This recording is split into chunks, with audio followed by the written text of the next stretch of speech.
Hello class 10। आज हम ओसवाल की प्रैक्टिस पेपर 1 के एमसीक्यू सॉल्व करेंगे ताकि हम देख सकें कि कैसे कैसे इसमें क्वेश्चंस आए हुए हैं और किस तरीके से उनको अटेम्प्ट करना है। क्योंकि बहुत बार क्वेश्चंस ऐसे होते हैं जिनको बेसिक तरीके से अटेम्प्ट करोगे तो सॉल्व तो हो जाएंगे बट वो टाइम ज़्यादा ले लेंगे। ठीक है, तो देखो चलो स्टार्ट करते हैं अब। जैसे कि इसका फर्स्ट क्वेश्चन अगर आप देखोगे तो इसमें कह रहा है n is any natural number then 12n can't मतलब can not end with a digit. तो अगर n कोई सा भी नेचुरल नंबर हो सकता है तो 12 पावर अगर n हम करते हैं तो इनमें से कौन से डिजिट से वो एंड नहीं होगा। देखो n अगर नेचुरल है तो सबसे पहले तो आपको एलिमिनेशन से चलो। इससे अगर 12 का तुम स्क्वायर करते हो तो 144 रहता है, तुम्हें पहले ही पता है, तो b वैसे ही हट जाएगा। ठीक, अब अगर नेचुरल नंबर है 1 भी रखोगे तो 12 का 1 पावर यानी 12 ही रहेगा, लास्ट डिजिट 2 आएगा तो ये भी हट जाएगा। बचा क्या, 0 और 8। अब हम ये जानते हैं कि लास्ट डिजिट इसका 2 है, अगर आप इसका क्यूब करोगे तो 8 आना डेफिनेट है, तो ये भी नहीं हो सकता। तो ऑप्शन क्या बचेगा, डी। ठीक है, देखो एमसीक्यू में अगर आपको समझ नहीं आ रहा है ऑप्शन क्या होना चाहिए तो बेस्ट रहता है एलिमिनेशन। ठीक है, जो ऑप्शंस नहीं हो सकते उनको एलिमिनेट करते चलो, आपको अपने आप आंसर मिल जाएगा। अब देखो सेकंड क्वेश्चन में कह रहा है डिस्टेंस बिटवीन दिस मतलब 0 0 and a minus b a plus b is, तो क्या होगा। सीधे सीधा डिस्टेंस फार्मूला लगा दो जो कि हम जानते हैं क्या होता है, x2 minus x1 whole square plus y2 minus y1 whole square. ठीक है, अब यहाँ पे अगर वैल्यूज हम रखें तो मैं वेरिएबल को पहले रखना प्रेफर करूँगा। तो a माइनस बी रखा लिख लिया हमने, बाकी ज़ीरो है तो लिख दो यहाँ पे, ज़ीरो के वजह से कोई रोल नहीं होगा, a plus b minus zero. ठीक है, अब बस इसको सॉल्व करते चलो। तो ज़ीरो तो वैसे ही हट गया, a minus b whole square बचा इधर और इधर a plus b whole square बचेगा। अब फॉर्मूला लगाना है तो a माइनस बी यानी A square plus B square minus 2ab and a plus B का होगा A square plus B square plus 2ab। ठीक है, तो ए बी से मतलब 2ab कट जाएगा क्योंकि दोनों अपोजिट सिम्बल्स के साथ थे। अब अगर हम देखें तो ए स्क्वायर इधर भी है ये भी है, ऐड होगा तो यहाँ पर 2a स्क्वायर आएगा और बी स्क्वायर एक इधर भी है एक इधर भी है, तो ये क्या हो जाएगा 2b स्क्वायर हो जाएगा। ठीक है, अब देखो ऐसा कोई ऑप्शन है इसमें, तो देखा जाए तो डी है। ठीक, तो ये यहीं पे ख़त्म, ज़्यादा सॉल्व करने की ज़रूरत नहीं है। कभी भी एमसीक्यू में आप सॉल्व कर रहे हो तो ऑप्शन साथ में देखते चलो ताकि आपको प्रॉपर आइडिया रहे। ठीक है, अब देखो थर्ड क्वेश्चन, इसमें कह रहा है if 1 0 of the quadratic polynomial is -3 then value of k.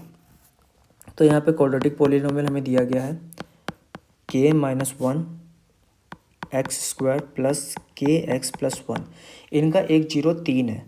तो सिंपल सी बात है, अगर इनका 1 0 3 है तो p3 हमारा 0 के बराबर होगा। ठीक है, तो सीधा सीधा क्या करो, जहाँ पे ये x है उनको 3 से सब्सिट्यूट कर दो और इस इक्वेशन को 0 के बराबर रख दो, आंसर मिल जाएगा। तो k माइनस 1 एक्स की जगह पे आप 3 रखते हो अगर तो 3 का स्क्वायर हो जाएगा, अगेन इधर 3 equals to plus 1 equals to 0। ठीक है, तो 3 का square 9, k minus 1 3k plus 1 equals to 0। अब अगर तुम यहाँ पे मल्टीप्लाई करो 9 को अंदर तो 9k प्लस 9 सॉरी प्लस नहीं आएगा, -9 plus 3k plus 1 equals to 0 हो जाएगा। अब 9k और 3k है तो ये जुड़ने पे कितना हो जाएगा 12k, -9 प्लस 1 यानी -8। ठीक, k को मतलब 8 को दूसरे साइड ट्रांसफ़र कर दोगे तो प्लस का हो जाएगा, और 12 और 8 अगर 4 से कटता है तो 12 की जगह 3 आएगा और 8 की जगह 2 आ जाएगा, और 3 ट्रांसफ़र होते ही 2/3 हमें आंसर मिल जाएगा। तो k की वैल्यू 2/3 आ रही है, यानी ऑप्शन हमारा हो जाएगा इसमें सी, ख़त्म। ठीक है, अब फोर्थ पे चलते हैं, ये वाला। तो सेकंड का हमने देखा था 0 आया था, सॉरी फर्स्ट का 0 आया था, सेकंड का डी ऑप्शन आया था, इसका सी आया थर्ड का। अब फोर्थ का देखते हैं क्या आता है। ठीक है,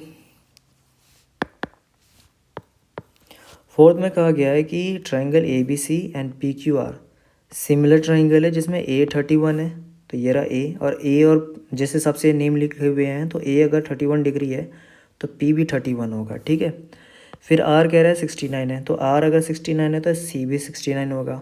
ठीक, देन क्यू क्या होगा, तो क्यू देखा जाए तो बी के क्रॉसपोंडिंग है। तो सिंपल है, ए हमारा कितना आ रहा है 31 आ रहा है और सी हमारा 69 आ रहा है, तो पहले 31 प्लस 69 कर लो, यहाँ पे 1 इसमें जाएगा तो 70 हो जाएगा और 70 30 100 डिग्री आ जाएगा, इतना हमें पता है, ये आ गया।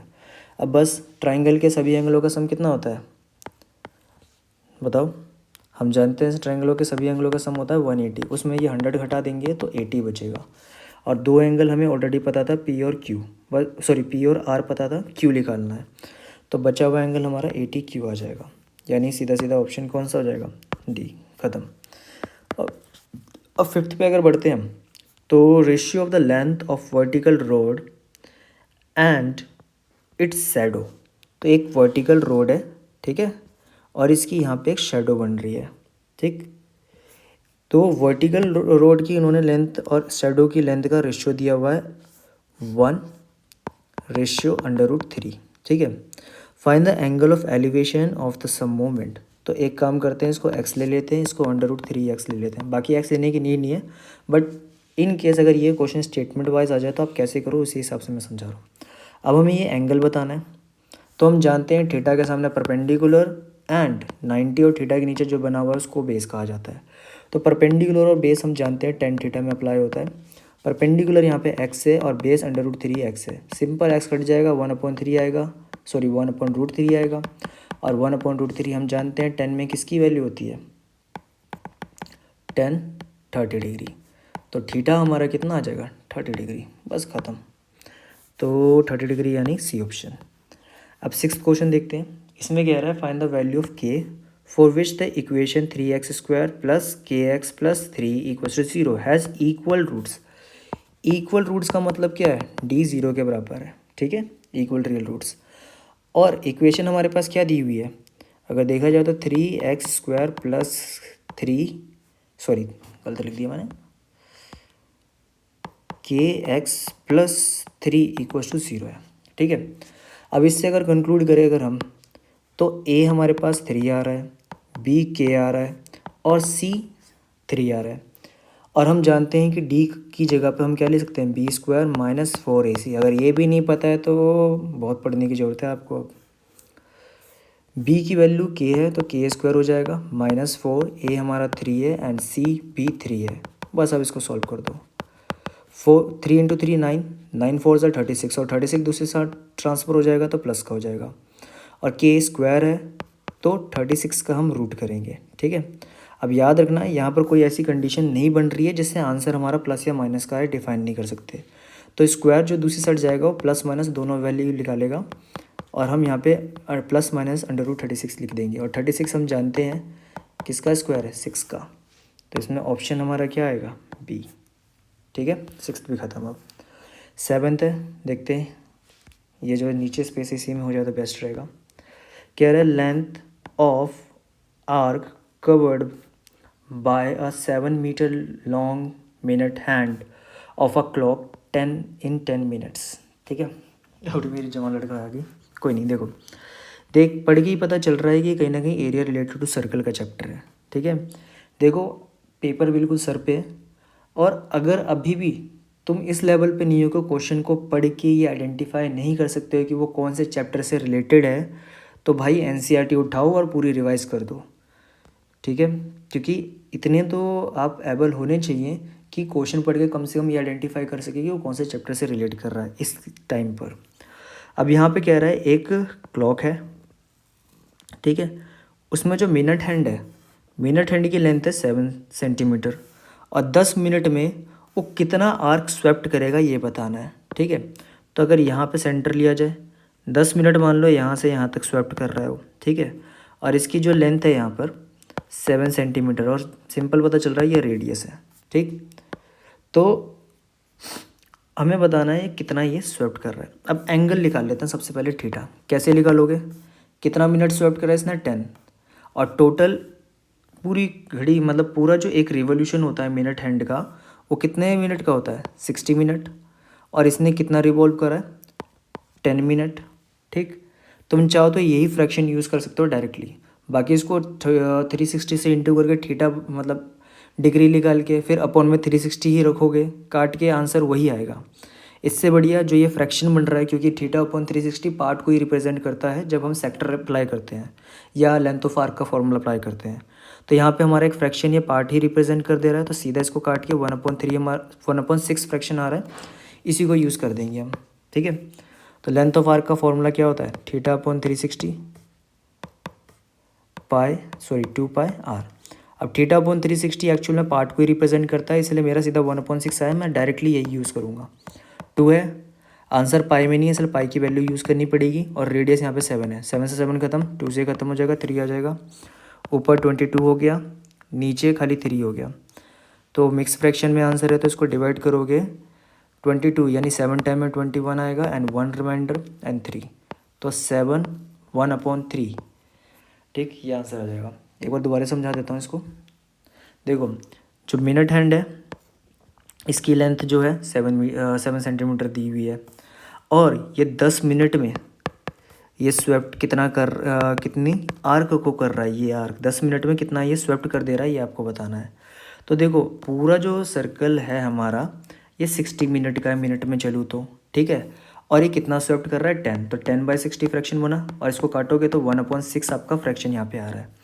तो ये जो थीटा होता है यहाँ पर, थीटा अपॉन 360 एक्चुअल में पार्ट को ही रिप्रेजेंट करता है, तो मैं डायरेक्टली एंगल ना निकाल के 1/6 ही यूज़ कर दूंगा इसकी जगह पे, देख सकते हो आप। ठीक, बाकी फॉर्मूला वही था हमारा 2 पाई आर, तो 2 पाई की जगह 22/7 आ गया, और आर हमारा ये 7 आ गया, बस।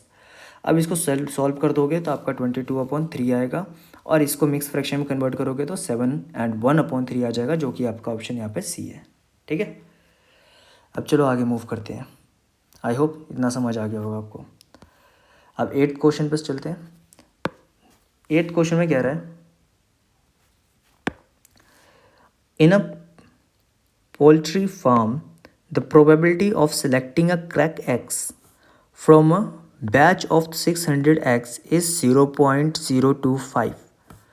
What is the number of uncracked यानी गुड एग्स। तो एक पोल्ट्री है, टोटल 600 एग्स है, उसमें से जो क्रैक एग्स है, क्रैक यानी टूटे हुए अंडे, उनको मैं ई डैश से रिप्रेजेंट कर रहा हूँ, तो क्रैक एग सेलेक्ट करने की जो प्रोबेबिलिटी है 0.025 आ रही है। ठीक है, तो हमें ये बताना है कि इसमें जो गुड एग्स हैं यानी सही अंडे जो फूटे हुए नहीं हैं वो कितने होंगे।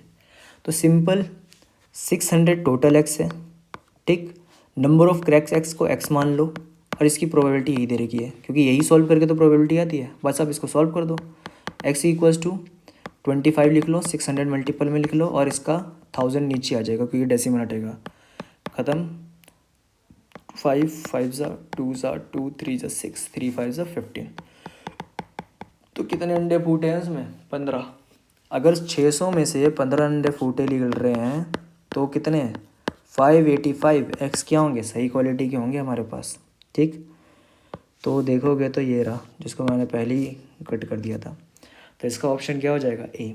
ठीक, अब बी पे अगर मूव करें, sine theta and cos theta बराबर दिया गया है, तो ये कह रहा है कि ten square theta plus coat square theta की वैल्यू बताओ क्या हो सकती है। अब ये थोड़ा सा है, इसको ज़्यादा अगर सोचते रहेंगे तो टाइम लग जाएगा, इसलिए पेन उठाओ, रफली करना चालू करो, क्या ऑप्शन निकलता है वो बाद में देखी जाएगी। अब देखो, यहाँ पे इन्होंने sine theta equals to cos theta हमें दिया हुआ है। ठीक, अब अगर मैं यहाँ पे देखूँ, मैं कॉस को इधर अपोन में ट्रांसफ़र कर दूँ तो साइन अपॉन कॉस मेरा क्या बनेगा, 1 बनेगा। सिमिलरली अगर मैं साइन को दूसरी साइड ट्रांसफ़र कर दूँ तो कॉस अपॉन साइन, ये भी मेरा किसके बराबर आ रहा है, 1 के बराबर आ रहा है। ठीक, अब इन्होंने क्वेश्चन में किसकी वैल्यू फाइंड करने को बोला है, ten square theta plus coat square theta की। ठीक है, तो 10 को हम क्या ले सकते हैं, साइन अपॉन कॉस, स्क्वायर बाहर चले जाएगा, और कोट को क्या लिखा जा सकता है, cos upon sine, whole square हो गया।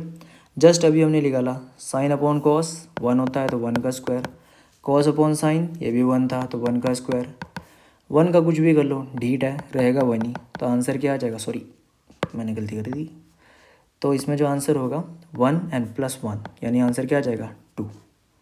ठीक है, देख लो ये ऑप्शन है कि नहीं है, तो ऑप्शन ए, ख़त्म।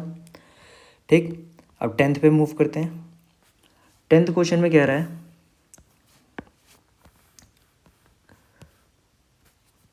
Three alarm clocks ring their alarm at the regular interval 20 25 30 minutes respectively. ठीक है, जैसे 3 अलार्म क्लॉक्स हैं, ठीक, जैसे मान लो सुबह सुबह आपको उठना है तो आप क्या करते हो, 3 अलग अलग टाइम पे अलार्म लगा देते हो। अब जैसे पहला अलार्म जो है बज गया, मगर उसका दूसरा जो सीक्वेंस होगा वो 20 मिनट बाद बजेगा, और दूसरा अलार्म अगर बज रहा है तो उसका अगला जो दोबारा बजेगा वो 25 मिनट बाद बजेगा, और तीसरा अलार्म दोबारा रिंग करेगा 30 मिनट्स बाद, ये बता रहा है।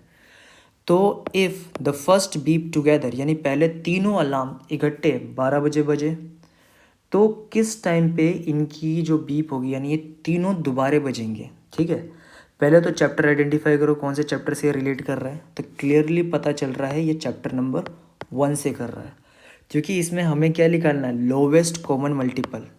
कैसे डिफाइन हो रहा है, देखो ऐसी सिचुएशन में आप दो ही चीज़ में से एक चीज़ निकालोगे, या तो एलसीएम या तो एचसीएफ। क्लियरली यहाँ पे ये तो समझ आ रहा है कि जो दोबारा इनकी बीपिंग होगी एक साथ वो 30 मिनट से ज़्यादा पर होगी। ठीक, और एचसीएफ में हमेशा मैक्सिमम नंबर से छोटा ही निकलता है। एलसीएम ही एक ऐसा कह सकते हो कॉमन मल्टीपल, यानी हम जो कॉमन नंबर्स निकाल रहे हैं है जिसमें आंसर जो होता है ग्रेटेस्ट नंबर से बड़ा निकलता है। ठीक, तो हमें क्या करना है, तीनों का एलसीएम निकालना है बस। तो यहाँ पर जो दिया गया है 20, 25 एंड 30, इनका एलसीएम ले लेंगे। पहले तो सब 5 से डिविजल है, 5 यूज़ कर लो, 4 5 6।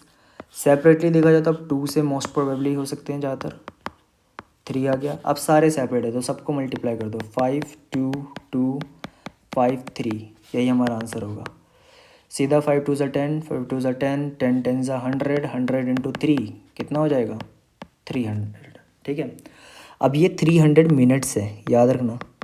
तो पहले इनको आवर्स में करना पड़ेगा, क्योंकि सारे ऑप्शन देखोगे आवर्स के हिसाब में ही है। तो 30 मिनट्स है, इसको अगर मैं 60 से इंटू करता हूँ तो ये मेरा मिनट हट जाएगा, आवर हो जाएगा। अब ठीक है, काटेंगे अगर तो 5 आ रहा है, यानी 5 घंटे बाद घड़ी दोबारा बजेगी। और अभी 12 बज रहे थे तो 5 घंटे बाद यानी सुबह सुबह 5 बजे, सॉरी 12 नून था ना, तो शाम के 5 बजे घड़ी अब बजेंगी दोबारा। तो ऑप्शन क्या हो जाएगा, सी। ठीक है, अब देखो 11th क्वेश्चन है, इसमें कह रहा है 2 cones have their height in the radius of 1:2, sorry 1:3, and radius का जो रेशियो है 3:1 है। तो इनके वॉल्यूम का क्या होगा। तो एक काम करता हूँ, कॉन 1 कॉन 2, 2 कॉन दे रखा है, इन दोनों के इन्होंने हाइट के रेशियो बोले हुए हैं, यानी h1/h2। 1:3 है तो इसको मैं x/3x मान लेता हूँ। फिर इसी तरीके से यहाँ पर इन्होंने इनके रेडियस के दे रखे हैं, तो r1/r2। 3:1 है तो ये 3x x नहीं मानोगे, सॉरी x आपने पहले में यूज़ कर लिया है तो x आप यूज़ नहीं कर सकते, तो इसको 3y मान लो और नीचे वाला y हो जाएगा। ठीक है, ये कट जाएंगे, कोई टेंशन लेने की ज़रूरत नहीं है, बस थोड़ा कॉन्सेप्चुअली सही से कर सके बिना कोई गड़बड़ के, इसलिए मैं ये XY ले रहा हूँ। अब कह रहे हैं कि इनके वॉल्यूम का रेशियो क्या होगा ये बताओ। तो पहले कोन का वॉल्यूम का फॉर्मूला क्या होगा, याद रखना, कोन का वॉल्यूम जो होता है सर्कल का 1/3 होता है, सॉरी सिलेंडर का 1/3 होता है। और सिलेंडर का वॉल्यूम आपने पढ़ा होगा सर्कल के बेस पे निकलता है। सर्कल का फॉर्मूला क्या होता है, एरिया का πr²। और क्योंकि ये एक सिलेंडर है इसमें हाइट भी होती है तो h जोड़ दो बस आप। ठीक, और कोन जो होता है, ठीक है, कोन का वॉल्यूम सिलेंडर का 1/3 होता है, ऐसे याद कर सकते हो। तो πr² सर्कल का एरिया, इसमें h जोड़ते ही सिलेंडर का वॉल्यूम बनता है, और सिलेंडर का ही वॉल्यूम का 1/3 कोन के वॉल्यूम के बराबर होता है। ठीक है, तो मैं अगर इसे अपनी रिक्वायरमेंट के हिसाब से भी लिखूँ, क्योंकि मैंने h1 r1 ये सब माना हुआ है, तो उस हिसाब से अगर मैं लिखूँ तो मेरा बनेगा यहाँ पर 1/3 पाई r1² h1, नीचे आएगा C2 के लिए 1/3 पाई r2² h2 आ गया। तो देखो जो सेम चीज़ है वो तो वैसे ही ख़त्म हो जाएगी, यानी ये 1/3 और 1/3 पाई कट गया। अब इधर बचा क्या, r² है, r1² यानी 3y था तो 3y का स्क्वायर होगा तो 9y²। h1 है, h1 x है, मल्टीप्लाई में x लिख लो। ठीक, और दूसरा अगर हम देखें r2y था, y का स्क्वायर होगा तो y² आ जाएगा, इनटू इधर 3x था, ये आ गया। y² से y² ख़त्म, x से x ख़त्म, 3 से 9 कटेगा तो ऊपर 3 आएगा नीचे 1 आएगा, तो इनका जो रेशियो होगा 3:1 हो जाएगा। ठीक है, याद रखना जिस सीक्वेंस में पूछा गया उसी सीक्वेंस में करना, क्योंकि उल्टी रेशियो भी हो सकती है और वो गड़बड़ होगा। खुद देखोगे 1:3 भी ऑप्शन में है, 3:1 भी है, लेकिन वैलिड क्या बन रहा है 3:1, तो ऑप्शन क्या हो जाएगा डी। ठीक है, अब आता है सेकंड चैप्टर का क्वेश्चन, अल्फ़ा एंड बीटा वाला। कसम से अगर आपने इसको एनसीईआरटी से हट के किसी प्रैक्टिस बुक से करा होगा तो कर करके पक गए होगे, और ये बहुत सिंपल है, अगर ध्यान होगा तो आराम से हो जाएगा। अल्फ़ा बीटा इसके जीरो से क्या दे रखा है यहाँ पर, P X equals to x² - 1। Then value बतानी अल्फ़ा प्लस बीटा की क्या होगी। ज़्यादा कुछ नहीं करना, स्टैंडर्ड फॉर्म में अगर करोगे तो यहाँ पे 0 लिख लो, x क्योंकि है नहीं, और ये a होता है, ये b होता है, ये c होता है, ये आपको पता ही है। और हम जानते हैं जो सम ऑफ जीरोस होता है वो किसके बराबर होता है, -b/a के, और b तो यहाँ पे वैसे ही 0 हो रहा है, तो आंसर क्या आ जाएगा इसका, 0। ज़्यादा इसमें कोई टेंशन की बात नहीं है। ठीक है, अब 13th क्वेश्चन पे मूव करते हैं। इसमें चलो पीछे वाले पे क्लिक कर, मतलब टिक कर देता हूँ। 8th का ए आया था, 9th का जो था हमारा 2 आया था। ठीक है, कहाँ गया, 9th का मैंने इसमें लगाया नहीं, 2 आया था। ठीक है, और 10th का हमारा जो था 5 PM आया था। 11th का जस्ट अभी करा 3 यानी डी ऑप्शन, और 12 का क्या 0 डी। अब 13th पे अगर मूव करते हैं तो 13th में क्या कह रहा है, if perimeter and area of a circle are numerically equal. अगर सर्कल का पेरीमीटर यानी उसका सरकमफ्रेंस और उसका एरिया अगर न्यूमेरिकली इक्वल हो रहा है तो रेडियस क्या होना चाहिए। ऐसे केसेस में ये 2 यूनिट आता है हमेशा। ठीक है, ये रट लेना, नहीं तो ध्यान रहेगा तो बेटर है। पेरीमीटर क्या होता है सर्कल का, 2πr। ठीक, और एरिया का फॉर्मूला क्या होता है सर्कल का, πr²। ये क्या रहे, ठीक, न्यूमेरिकली इक्वल है तो रेडियस क्या होगा, पाई से पाई ख़त्म, एक आर से स्क्वायर ख़त्म, तो आर इक्वल्स टू क्या बन रहा है हमारा 2, ख़त्म। तो इसका ऑप्शन क्या आ जाएगा 2। ठीक है, अब 14th क्वेश्चन देखते हैं। The angle of elevation, elevation हमेशा याद रखना, जब नीचे से ऊपर की तरफ देखा जाता है तो उस समय एंगल ऑफ एलिवेशन बनता है, और जब ऊपर से नीचे की तरफ देखते हो तो एंगल ऑफ डिप्रेशन बनता है। ठीक है, तो यहाँ पे कह रहा है angle of elevation of the top of the tower from a point on the ground which is 30 metre away from the foot of the tower is 30 degree. तो ये सी पॉइंट टावर से 30 मीटर की दूरी पे है। ठीक है, इसको तो इसी में निपटा दूंगा। ठीक, ये सी पॉइंट टावर से 30 मीटर की दूरी पे है, और एंगल ऑफ एलिवेशन यहाँ पे हमारा 3 बन रहा है। तो टावर की हाइट क्या होगी, थीटा के सामने परपेंडिकुलर, नीचे बेस है, तो क्या लगेगा tan थीटा, और tan थीटा यहाँ पे क्या है 30, परपेंडिकुलर ए बी है यानी टावर की हाइट, और बेस हमारा 30 था। ठीक, tan 30 क्या होता है 1/√3 ए बी अपॉन 30। 30 को दूसरी साइड अगर ट्रांसफ़र करते हैं हम तो 30 ऊपर चले जाएगा, √3 अपनी जगह ही रहेगा, नीचे रूट नहीं छूटता तो रैशनलाइजेशन करोगे, √3 ऊपर नीचे मल्टीप्लाई हो जाएगा, ऊपर आ जाएगा 30√3, और नीचे √3 मल्टीप्लाई √3 3 बचेगा, कटते ही आंसर क्या आ जाएगा tan√3 यानी ऑप्शन डी। ठीक है, अब 15th पे मूव करते हैं। 15th में कह रहा है 2 dice are thrown at the same time, 2 डाइसों को सेम टाइम पे थ्रो करा गया है, तो जो टोटल आउटकम्स है क्या होगा, एक डाइस में 6 पॉसिबिलिटीज़ होती हैं और 2 बार फेंका गया यानी 36। याद रखना ये तरीका, क्योंकि ये बहुत जगह काम आ जाता है। अगर वो बोल दे कि एक कॉइन को अगर 5 बार थ्रो करा जा रहा है तो क्या होगा, क्या टोटल आउटकम्स हो सकते हैं, तो एक कॉइन में 2 आउटकम्स होते हैं, 5 बार फेंका जा रहा है, 2 की पावर 5 यानी 32। समझे, ये सिंपल है, इसीलिए इसको ध्यान रखना। अब देखो, find the probability of getting a same number on the both dice.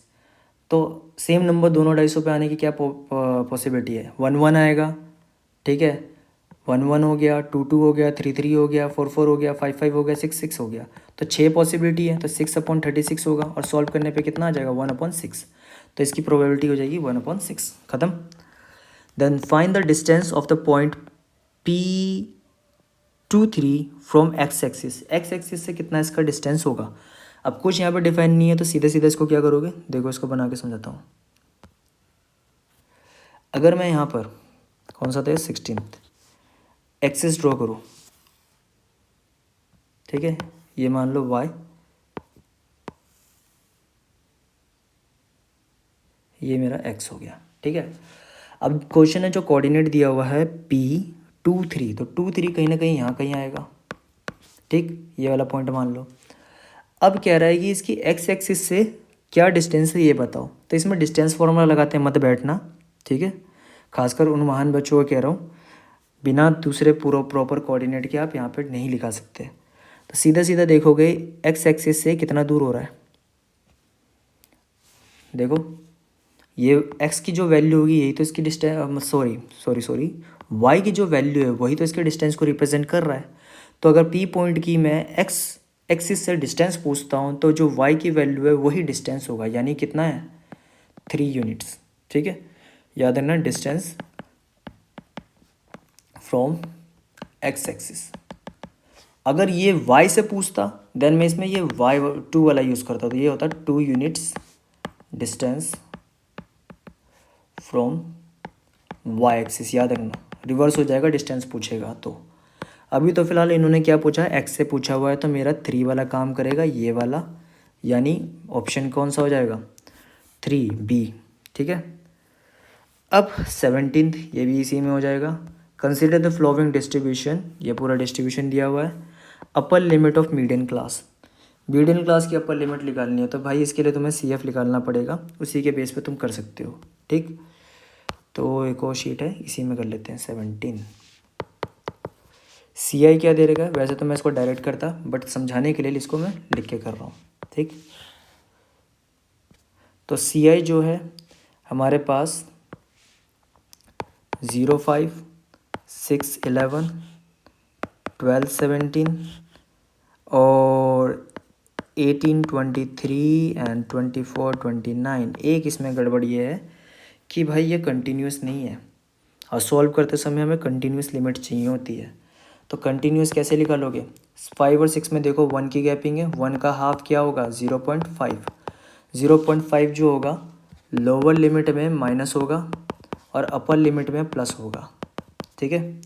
तो लोअर लिमिट में अगर 0.5 माइनस हो रहा है तो 0 में 0.5 माइनस हो जाएगा, तो ये तो बहुत बड़ी गड़बड़ हो जाएगी, नेगेटिव चले जाएगा। तो चलो लिख लेते हैं एक बार, वैसे तो इसका कोई रोल नहीं होगा। और इसमें प्लस होगा तो 5.5 आएगा, 6 में माइनस होगा 5.5, 11 में प्लस होगा 11.5, 12 में माइनस होगा 11.5, 17 में प्लस होगा 17.5, अगेन ये 17.5 आएगा, 23.5 इधर आएगा और 23.5 इधर और 29.5 इधर।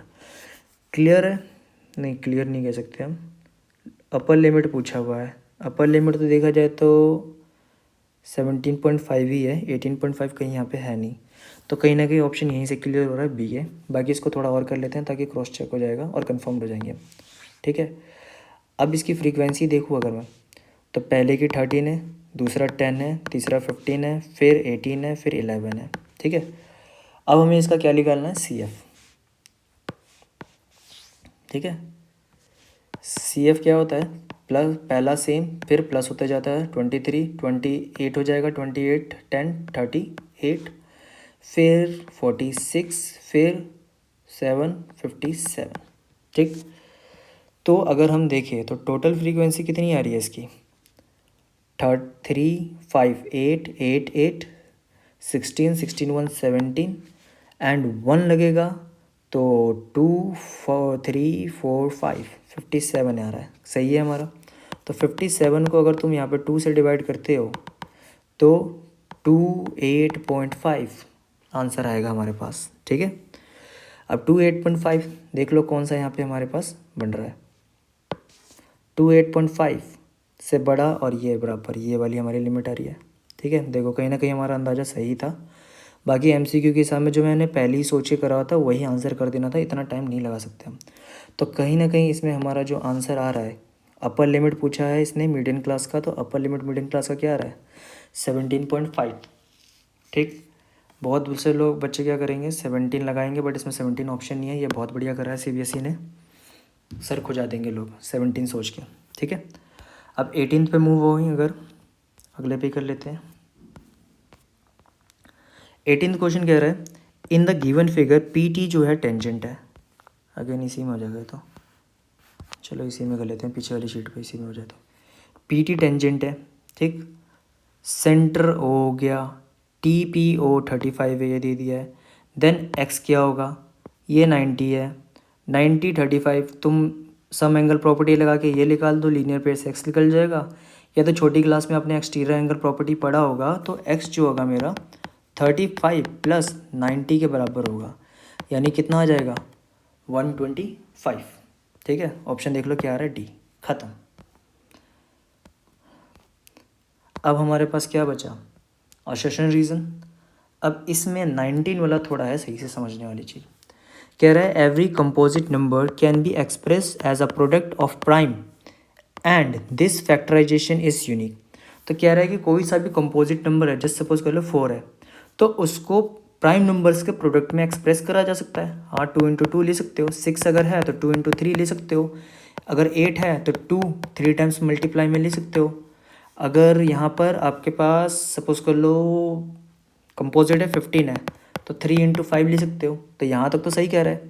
This factorization is unique, unique factorization सारे हैं सारे, apart from the other factors. Other factors से ये यूनिक होते हैं थोड़े बहुत, क्योंकि दूसरे में फैक्टर्स निकालते हो तो आपके सारे नंबर लिखे जाते हैं पॉसिबल्स।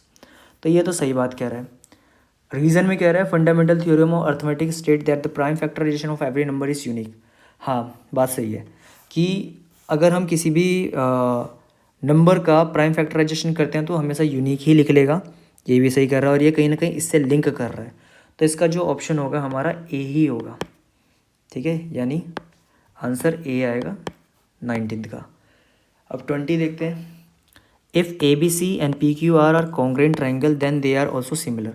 हाँ, अगर दो ट्राइंगल कॉन्ग्रेंट है तो सिमिलर होंगे ही होंगे, लेकिन इसका उल्टा नहीं हो सकता कि दो ट्राइंगल अगर सिमिलर है तो कॉन्ग्रेंट हो। ये बात ध्यान रखना, इसमें वाइस वर्सा वाला रूल इसमें नहीं चलेगा। रीज़न में क्या रहा है, all congruent triangle are similar but similar are not congruent. सही है, और ये इसी को एक्सप्लेन कर रहा है, तो इसका भी ऑप्शन क्या हो जाएगा, ए। ठीक, तो इसी के साथ हमारे MCQs क्वेश्चन ख़त्म। आई होप आपको ये अच्छे से समझ आया होगा। MCQ बहुत प्रॉपर तरीके से मैंने इसमें एक्सप्लेन करे हुए हैं और बहुत इजी तरीके से करे हुए हैं, तो ज़रूर से इसको देख लेना। ये प्रैक्टिस पेपर 1 है, और मैं कोशिश करूँगा कि आज ही की डेट में दूसरा प्रैक्टिस पेपर का MCQ भी चैनल पर अपलोड कर दूँ। ठीक है, 17 को आपका एग्ज़ाम है, तो 17 तक जितने अप्रोप्रिएट वीडियोस मैं बना के अपलोड कर सकता हूँ, क्योंकि देखो मेरे ऑफलाइन बैचेस भी चलते हैं तो मुझे उतना टाइम नहीं मिल पाता है, और भी बहुत सी प्रॉब्लम्स थे जिसके चक्कर में कंटिन्यू जो 2 महीने से वीडियो नहीं डाल पा रहा था। बट अभी 1 वीक बचा हुआ है, तो सब चीज़ों को मैं साइड रख के जितने पॉसिबल वीडियोस बना सकता हूँ जो कि आपके एग्ज़ाम पॉइंट ऑफ व्यू से बहुत इंपॉर्टेंट और रेलिवेंट्स है। याद रखना, रेलिवेंट वीडियो डालूंगा मैं, कोई ज़्यादा फालतू का नहीं उसमें करूँगा, पता चले 10th क्लास या 12th क्लास के लेवल के क्वेश्चन करा रहा हूँ, ऐसा नहीं होगा। ठीक है, तो चैनल को सब्सक्राइब कर लेना और वीडियो को थोड़ा लाइक कर देना, ताकि एप्रिसिएशन मिले, मुझे थोड़ा सा मोटिवेट हो कि इतनी मेहनत कर रहा हूँ। आप टाइम भी दे सकते हो, 3:15 हो रहे हैं, रात के बैठ रहा हूँ क्योंकि दिन में मुझे टाइम नहीं मिल पा रहा है। तो प्लीज़ शेयर, लाइक, ठीक है। और अगर कोई आपका अभी भी डाउट है इन क्वेश्चन से रिलेटेड तो कमेंट कर दो। मैंने टेलीग्राम एक चैनल भी बना रखा है, उस पर प्रॉपर PDFs भी मैं अपलोड कर रहा हूँ, जो मेनली क्वेश्चंस की मैं करवा रहा हूँ सारी। और एक उसमें मैंने डिस्कशन ग्रुप भी बनाया हुआ है टेलीग्राम में, तो उसको ज्वाइन करके वहाँ पे आप अपने सारे डाउट्स डाल सकते हो। मेरे पास जैसे ही टाइम मिलेगा, जैसे ही उनको देखूँगा, मैं उसके प्रॉपर रिटर्न वॉइस या फिर एक शॉर्ट वीडियो बना के ग्रुप में ही टेलीग्राम में ही अपलोड कर दूँगा। ठीक है।